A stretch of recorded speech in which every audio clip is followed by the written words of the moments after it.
Madame, Messieurs, bonsoir et bienvenue dans ce journal sur la santé radio-télévision. On va commencer par du loto. 2 personnes sont devenues millionnaires au Congo central.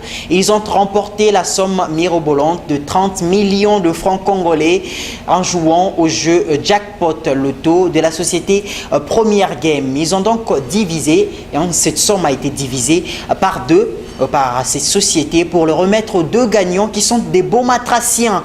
La cérémonie de la remise de fonds a été effective et pour le compte de Sarah TV, c'est bien sûr Hugues Sissakio et Regan Massiala qui y étaient.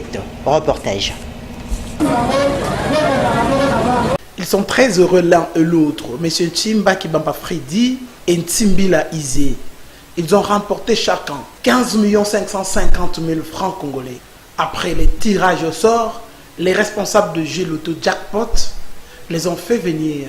À l'occasion d'une cérémonie haute en couleur organisée, ils ont touché à leur argent en présence du public beaumatracien. Pour avoir dépensé un petit rien, a affirmé un des responsables du jeu Loto Jackpot, les 2 heureux gagnants touchent chacun à plus de 15 millions de francs congolais. De quoi affermir davantage sa fidélité à ces jeux qui payent cash, a-t-il affirmé.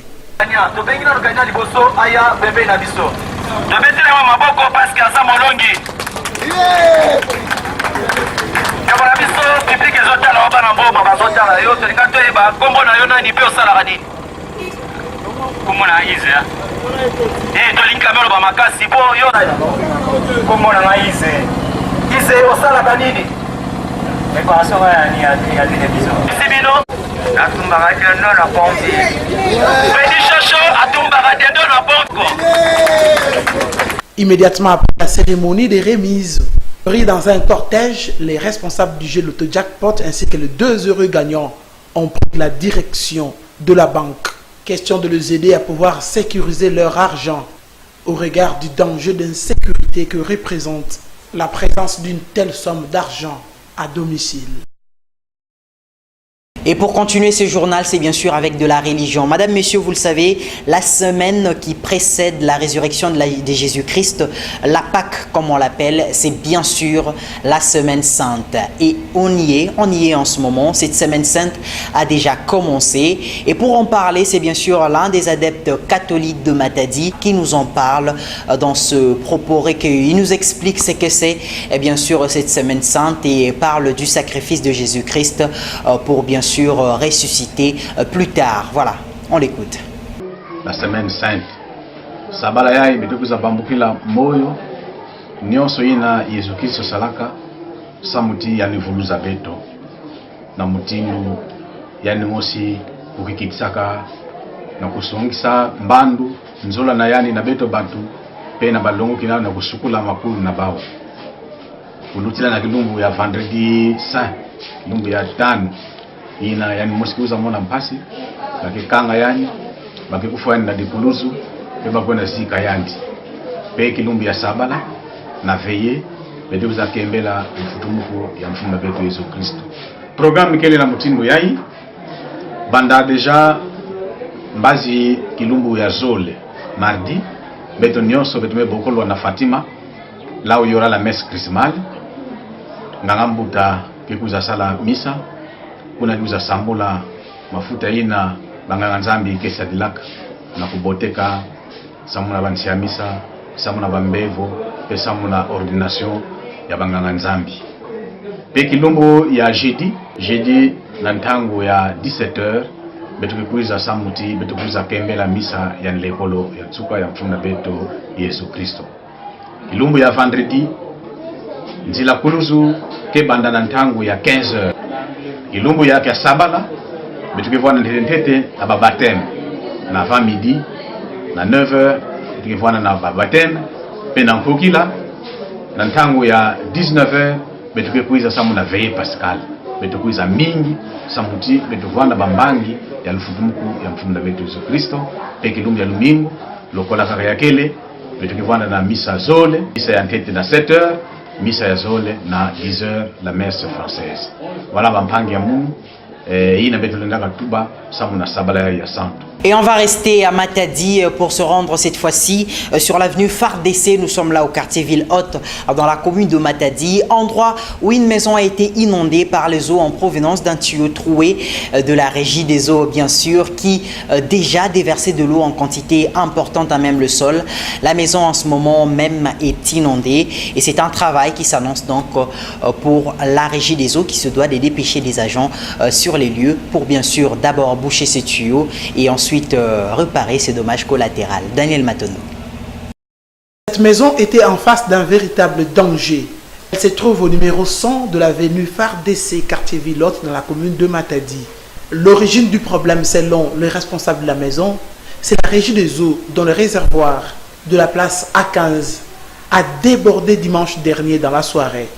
Les excès d'eau renvoyés n'étant pas canalisés, on choisit la direction de sa maison se trouvant au bas de la parcelle de la régie des eaux. Après quelque temps, comme il fallait s'y attendre, un glissement de terre s'est abattu sur toute la cour de sa maison et une forte quantité d'eau a envahi la maison. Avec sa famille, ils ont eu la vie sauve grâce à son courage. Il a ainsi, pour éviter pareils incidents dans l'avenir, attiré l'attention des responsables techniques de la régie des eaux en ces termes. Juste dans ma nime, tomate na manime.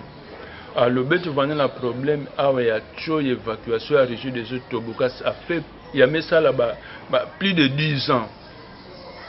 Mais, il y a quand même solution à la région des eaux, ça nous a calmé, il y a du Tobama. Mais maintenant, il y a qui me vous a salam à Kilumba Boubia dimanche vers 1h du matin. Mazame Foulou quand a réservoir il y a régie de eaux en tomate il y a mais débordé niveau même monter qu'on a moment mais qu'on a tala en live play maza même qui na kubima na ba claustra ti na porte ba maza na kubima ina ko devient en toto play maza metina vendre na place au coin d'avec comme na niveau ba qu'on a terrain qui un peu incliné maza me bana kokita na ndimba na betu comme na inso quoi ti maza me sala kokita il y a misala débat dégâts mo sangola misala kun miri toto nyusu masa bua na manima kuna na côté ya cuisine kuna maza mefuluka kuna mekuma neti nzadi ngina tula lungu ngina kutambula nge donc yake mbote de yabe tina kulomba na bafuma régie des eaux na kubaka disposition dans le sens que maza ya salada débordement mutindu na parce que étant moi si responsable qui na inji kana muvani na inji ou bien parce que vendant moi na ça ça na ma déplacement madame kana bana ba ni bazo na ça mais noa na kuzibula maza na niveau terrasse mais est-il que toto qui na kubulumuka mais c'est laisser faire mais vendre sur mon kutala mbo nzambi ngi kaka meza bani mutuni ngi uzatani na beto vraiment tina kolomba na fuma régie de sur na kubaka balukanu nyonso dans le sens que maza meka kuma na niveau ya régie des eaux kuna na niveau mo sambote ya kangama ya bika sala ba dépassement parce qu'il y a que erreur ya bao ya régie des eaux kuna que maza avait peut-être mec qui tameza timona toto ka bulumo na toto kina kukita na bacho no ya kena kubima na kati ya réservoir na ba claustrate na ba porte ba kina kutambula na toto jusqu'à ce que maza kuna. De l'eau à l'électricité, du côté du centre-ville de Matadi, c'est un câble conducteur du courant électrique qui inquiète les marchands installés sur les lieux. Le câble déjà enfoui au fond d'un caniveau entouré des déchets s'autocombuste à chaque fois. La raison est inexpliquée, mais déjà, comme on le sait, c'est bien sûr un embarras pour la circulation des véhicules. Et voilà, il faut le dire, ce câble électrique arrive à se brûler de soi même, surtout après chaque pluie. Reportage. C'est probablement un câble conducteur du courant électrique qui se trouverait entassé aux immondices à l'intérieur de ce caniveau. Mais pour une raison qui nous est inconnue, il s'auto-enflamme en permanence depuis maintenant plusieurs mois. Pour cette fois, c'est de la fumée qui fuse. Et puisque c'est depuis un bon moment et que c'est un passage public, les plaintes se multiplient. Sinon, après 3 jours, 4 jours, sont boulés. Sinon, et puis la caca. Mais bateau S n'est pas 0 mètre on a la vie base. Bosso et right bank. En plus, ma banque est belé. Parce que c'est la team qui a les samedi. En plus, ma bende zawana. Donc soki mbula beti mutu akoniata libende wana akangami. Mais SNEL nayebi te soki baozela ti ekoboma mutu après baya kobomisa. En plus singa wana depuis des années tokota la ville bana 97 singa ezalaka boye. Donc singa oyo en tout cas SNEL en tout cas basala effort toza musika te 2 pas 3 pas baye kobomisa singa mais bayaka te soki baye kaka babambi so baye kaka babambi. Donc eza mena câble fuba câble la bimisa on a kata terrasse. Les tina lolo câble la bimisa on te basudaka babambaka. Yango wana ke nazo senga bakonza mboka eza donc bakonza mboka te SNEL a obongisa to singa o to boye sala mabe pona na da ville en tout cas biso to vana awa so ngule beti to nyata ngo to soda ngo mais mutu musu akonza cité bo ayebo ayebite anyati benda kangami yango wana bakonza mboka.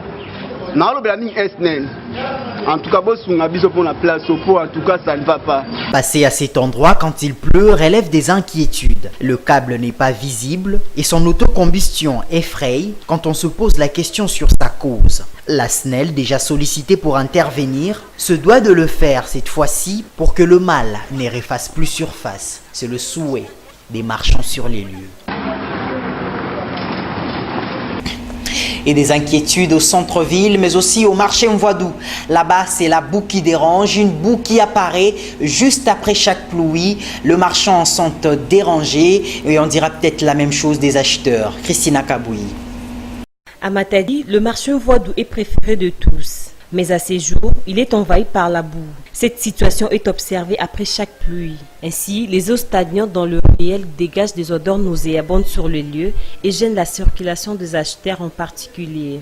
Les marchands sont préoccupés du fait que ces problèmes handicapent leur vente. Une demande d'aide a été lancée par ces derniers aux autorités urbaines.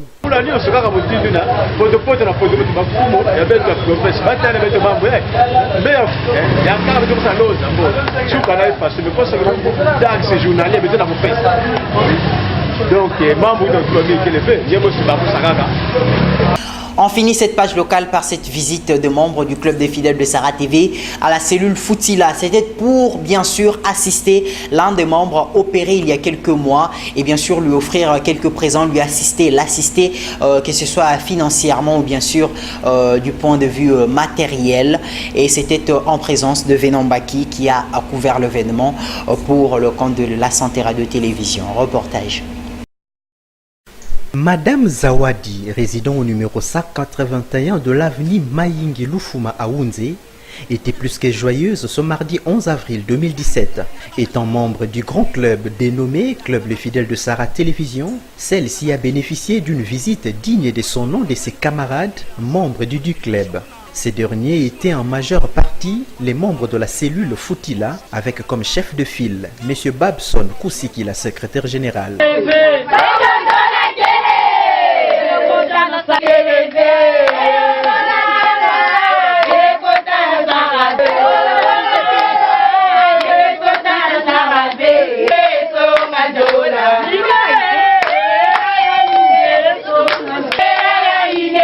Motif de leur descente à Ounze, assister financièrement et moralement Madame Zawadi qui venait de subir il y a peu de temps une intervention chirurgicale. Amour, il y a club les fidèles Sarah TV. Donc, ce geste démontre combien au sein du club Les Fidèles de Sarah Télévision, l'amour est au-dessus de tout. Très contente de cette visite, Madame Zawadi n'a pas caché sa joie.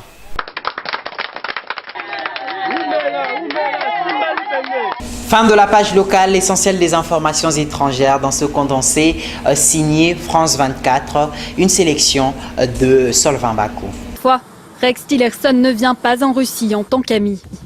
L'ex-PDG d'ExxonMobil est connu pour être proche de Vladimir Poutine. Mais aujourd'hui, il aborde un sujet qui fâche, l'attaque chimique présumée survenue en Syrie. Le 4 avril, un raid aérien frappe Khan Sheikhoun, une petite ville contrôlée par les rebelles. Bilan, au moins 87 morts, dont 31 enfants. Pour les États-Unis, la faute revient au régime de Bachar al-Assad, allié de la Russie. Il n'y a aucun doute sur le fait que le régime syrien est responsable de la décision d'attaquer et de l'attaque elle-même. Mais pour Vladimir Poutine, cette attaque est un coup monté contre la Syrie. Nous avons des informations de plusieurs sources indiquant que de telles provocations, je ne peux pas les qualifier autrement, se préparent également dans d'autres régions de Syrie, y compris dans les banlieues sud de Damas. On s'apprête à balancer de nouveau quelques substances et accuser les autorités syriennes de son utilisation. Depuis l'attaque, les échanges sont vifs entre les deux puissances. D'un côté, les États-Unis reprochent au Kremlin de ne pas avoir respecté l'accord de 2013 qui visait à détruire les stocks d'armes chimiques de la Syrie. De l'autre côté, Moscou reproche aux États-Unis le bombardement de la base d'Al-Sherat la semaine dernière, une violation de la souveraineté syrienne selon la Russie. Et les tensions sont encore fortes. Moscou a précisé ne pas pouvoir confirmer si une rencontre entre Vladimir Poutine et Rex Tillerson était prévue dans la journée. Cette vidéo a été partagée des millions de fois sur les réseaux sociaux. On y voit un passager évacué manu militari lundi d'un avion de la United Airlines, la deuxième plus grande compagnie américaine. À l'aéroport de Chicago, ces images sont encore dans toutes les têtes. Personne ne devrait être évacué d'un avion comme ça. Il ne représentait aucun danger. C'est vraiment ridicule, ça n'aurait pas dû arriver. C'est horrible. Il a fallu 48 heures au président de la compagnie pour présenter ses excuses aux passagers. Une stratégie de communication jugée calamiteuse. Ce bad buzz, cette mauvaise publicité, a eu un effet immédiat. L'action de la compagnie s'est effondrée en bourse. Une chute qui a fait fondre la valeur d'United Airlines à 150 millions de dollars. En un sens, cet événement est symptomatique du phénomène de surbooking que pratiquent les compagnies aériennes. Profit dans un secteur où les marges sont difficiles à faire. Le surbooking, cette pratique qui consiste à vendre plus de places qu'il y en a dans l'avion. Aux États-Unis, 46 000 personnes sont concernées par cette pratique chaque année. Sur les vols internes, les compagnies américaines ont même le droit de débarquer un passager déjà installé dans l'avion. Une enquête au sein de la compagnie a été ouverte pour revoir la façon dont les équipes gèrent le surbooking. Les autorités américaines, elles aussi, vont se pencher sur cette affaire.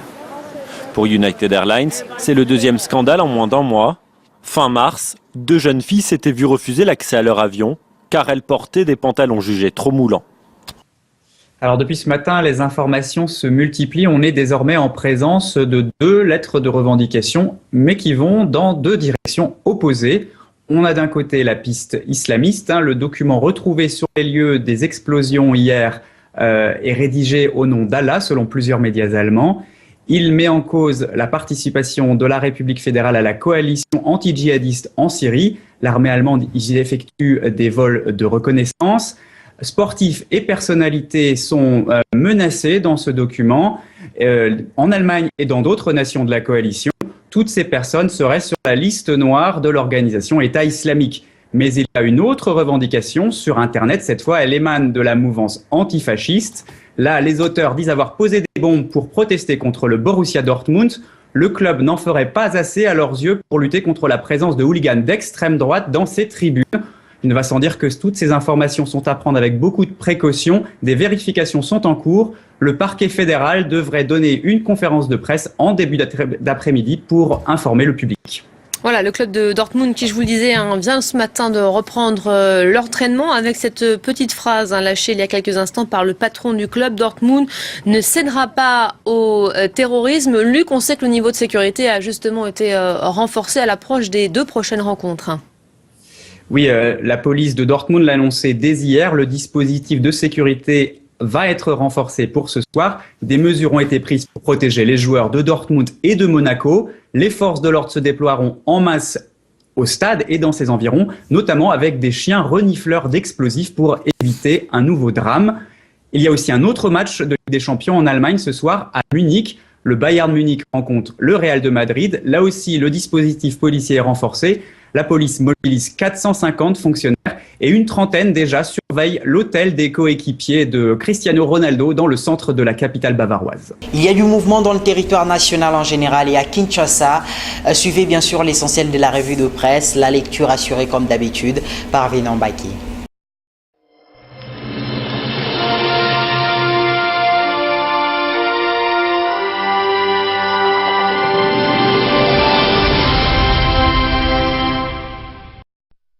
Revue de presse du mercredi 12 avril 2017.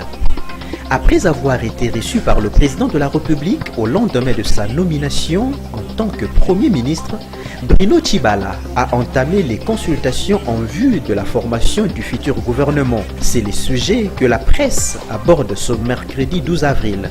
Le journal L'Avenir renseigne à ce sujet que le Premier ministre Bruno Tshibala était en face de plusieurs plateformes politiques dont le Rassemblement des forces politiques et sociales acquises au changement, El Olengankoi, la majorité présidentielle populaire MPP de Diomi Ndongala, conduite par Freddy Kita, le bureau politique de l'UDPS et allié ayant à sa tête l'honorable Serge Mayamba, la convention des républicains de l'ancien ministre Simon Bolingue et l'Alliance nationale des autorités traditionnelles du Congo, chapeautée par Sa Majesté Mfumu Bifina. Le journal La Prospérité rappelle que tout au long de son mandat, Bruno Tshibala a promis de travailler pour le bonheur des Congolais. Allusion faite à cette épineuse question du social et de l'économie dont l'érosion grandit chaque jour.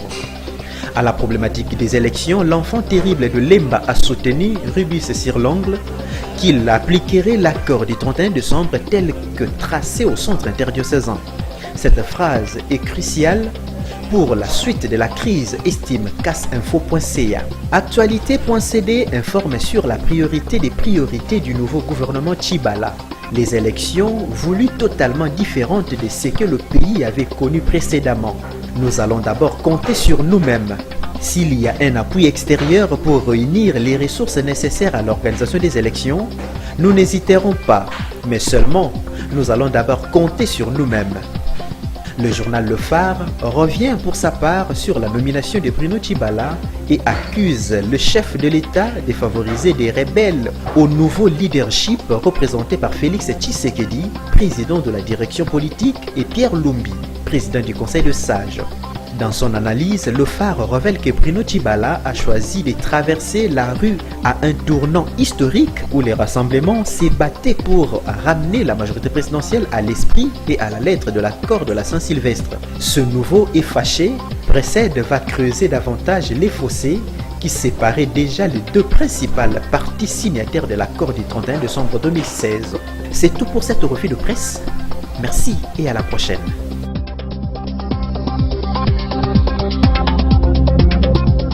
Voilà qui met un terme définitif à ce journal. Merci de l'avoir suivi. C'était un travail d'équipe comme d'habitude, comme tous les jours. Retrouvez Jessé Nzaou déjà vendredi pour un autre numéro du journal. D'ici là, portez-vous bien et surtout, prenez soin de vous. Au revoir.